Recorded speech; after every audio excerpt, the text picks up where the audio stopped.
Doctor سوارز، اب مجھے زندگی میں کیسے آگے بڑھنا چاہیے جب میں تبدیل ہو گیا ہوں؟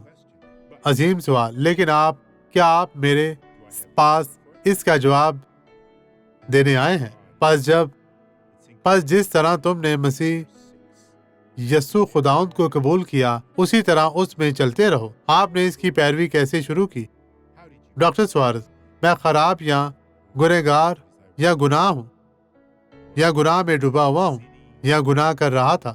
نہیں، آپ نے ہمیں ایمان کے شوق کو دیکھنا شروع کیا اور آپ نے ہمیں بتایا کہ خداوند نے کس طرح آپ کی زندگی میں کام کیا ہے۔ آپ کو یسوع کے نام پر اپنی برکت پر قبضہ کرنے کے لیے خود کو تیار کرنے کی ضرورت ہے۔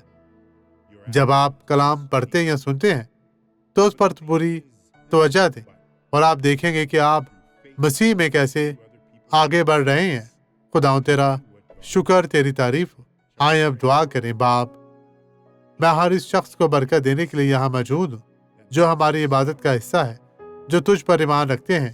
پیارے خداوند خدا، رحم کر خداوند، جلال کے بادشاہ، میں ان تمام لوگوں کو برکت دیتا ہوں اور میں مزید تجھے حکم دیتا ہوں کہ اپنی ہر طرح کی کمزوری، بیماری، مشکل، پریشانی، جوڑوں کی درد اور سوزش، شوگر، کینسر جیسی لعنت لے اور ہمیشہ کے لیے ان کی زندگی سے چلی جا، غائب ہو جا اور کبھی بھی واپس نہ آنا۔ پیارے خداوند خدا، ہماری دعاؤں کو سن اور قبول کر۔ آمین۔